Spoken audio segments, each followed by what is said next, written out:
Now the serpent was more subtle than any beast of the field which the Lord God had made. And he said unto the woman, Yea, hath God said, Ye shall not eat of every tree of the garden? And the woman said unto the serpent, We may eat of the fruit of the trees of the garden, but of the fruit of the tree which is in the midst of the garden, God hath said, Ye shall not eat of it, neither shall ye touch it, lest ye die. And the serpent said unto the woman, Ye shall not surely die. For God doth know that in the day ye eat thereof, then your eyes shall be opened, and ye shall be as gods, knowing good and evil. And when the woman saw that the tree was good for food, and that it was pleasant to the eyes, and a tree to be desired to make one wise, she took of the fruit thereof and did eat, and gave also unto her husband with her, and he did eat. And the eyes of them both were opened, and they knew that they were naked, and they sewed fig leaves together and made themselves aprons. And they heard the voice of the Lord God walking in the garden in the cool of the day. And Adam and his wife hid themselves from the presence of the Lord God amongst the trees of the garden. And the Lord God called unto Adam and said unto him, Where art thou? And he said, I heard thy voice in the garden, and I was afraid, because I was naked, and I hid myself. And he said, Who told thee that thou wast naked?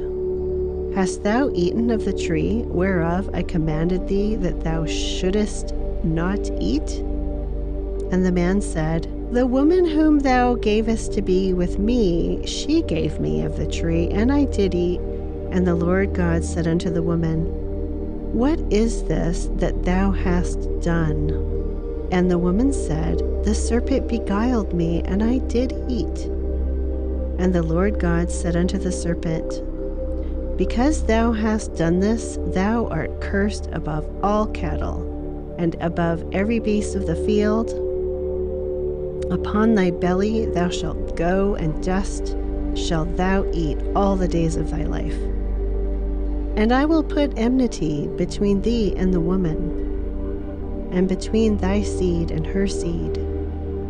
It shall bruise thy head, and thou shalt bruise his heel. Unto the woman he said, I will greatly multiply thy sorrow and thy conception.